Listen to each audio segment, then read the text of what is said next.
Some breaking news this week. At least one Marine has died, and 8 more service members are presumed dead after a Marine amphibious assault vehicle sank while returning from an exercise last Thursday. The names of the 8 Marines and 1 sailor, all between 19 and 23 years old, were released to the public early Monday morning. As of Monday afternoon, 2 other Marines were still hospitalized, with 1 in critical condition. 16 service members were aboard the vehicle, which, quote, rapidly sank off the California coast after taking on water. After an extensive 40-hour search over the weekend, rescue operations were called off, and the missing 7 Marines and 1 sailor were presumed dead. Marine Corps Times will continue bringing you the latest this week on this very sad story. That's it for our breaking news update. Now back to our previously recorded show.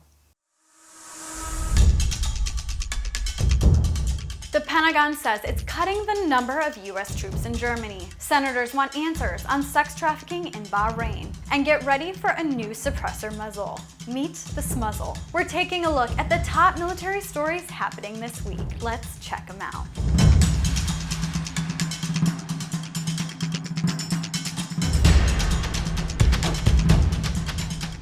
Welcome back to the briefing with a look at this week's top military stories. I'm Andrea Scott. If you're looking for even more military headlines, check out our daily Early Bird Brief newsletter and follow Military Times on YouTube, Instagram, Facebook, and Twitter. First up, the developing story of pulling U.S. troops out of Germany. For a look at what Military Times reporters are keeping an eye on this week, we turn to Pentagon Bureau Chief Megan Myers. Take it away.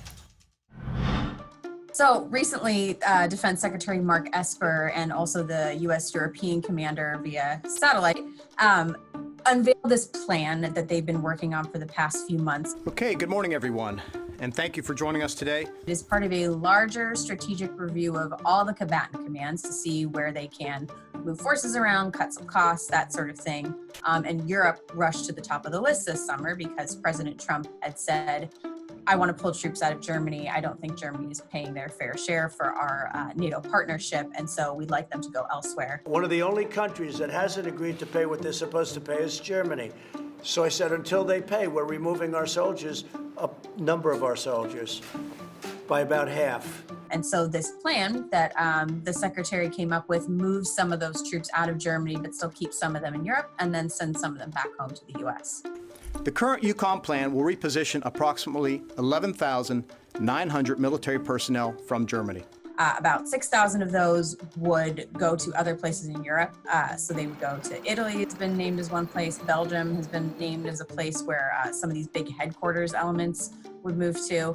And then the other half would, in essence, go home. But then more clearly, even if those people go home, Secretary Esper is talking about doing heel-to-toe rotations in Eastern Europe. And so that would mean maybe they move home to Texas, and that's where they're based. But a lot of these troops are just going to get right back up and deploy now instead of moving. They're going to deploy to Eastern Europe. So the number of American boots on the ground in Europe may change by a few hundred, but our presence is largely going to be the same.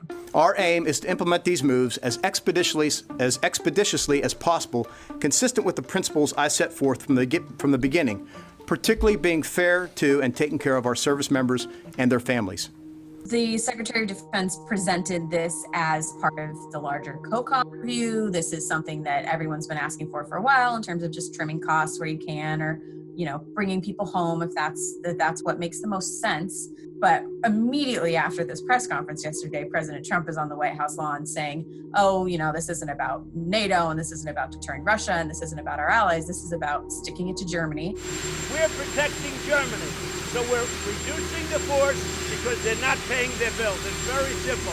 They're delinquent. There's a lot of concern about, first of all, sticking it to Germany in such a way, how the other allies in NATO will feel about it, and lawmakers will have a lot to say about whether they are willing to fund something like this, and how much leeway the Defense Department's going to have in order to fulfill this large plate, of priorities they've just served up.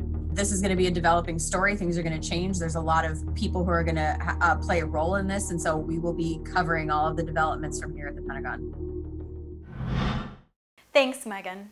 Now for some other stories our reporters are watching this week. First up, let's meet the smuzzle.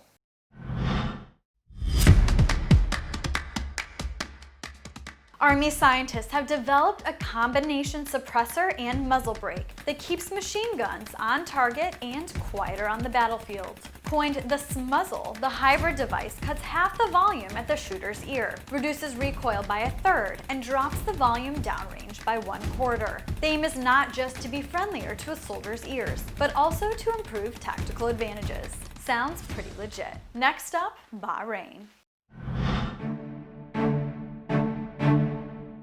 Some U.S. senators are now calling on the Navy to answer questions about sex trafficking by sailors in Bahrain. A June Military Times series unearthed a shadowy subculture in Bahrain where sailors sought to traffic and pimp women, often out of their taxpayer-funded apartments, and sometimes including allegations of sexual assault. Now 3 senators sent a letter to the Secretary of the Navy asking for, quote, immediate information on the steps it has taken to remedy the deplorable circumstances in Bahrain. We'll keep you in the loop as this story continues to develop. Okay, enough vegetables. Time for dessert. Struggle! In our outgoing rounds this week, we have an absolute treasure for you. It's a listicle of some of the greatest takes of the patron saint of hilarious photos, none other than North Korean Supreme Leader Kim Jong Un himself. The photo gallery was inspired by a recent photograph of the Supreme Leader commemorating the 67th anniversary of the Korean War armistice. It includes photos of Kim Jong Un in a natural farm habitat, and even shredding some gnar on the slopes. To see the rest of the photos, head to militarytimes.com. That's all we have time for this week. Please check us out on Army, Navy, Air Force, and MarineCorpsTimes.com for the latest news. I'm Andrea Scott. Thanks for tuning in, and we'll see you next week.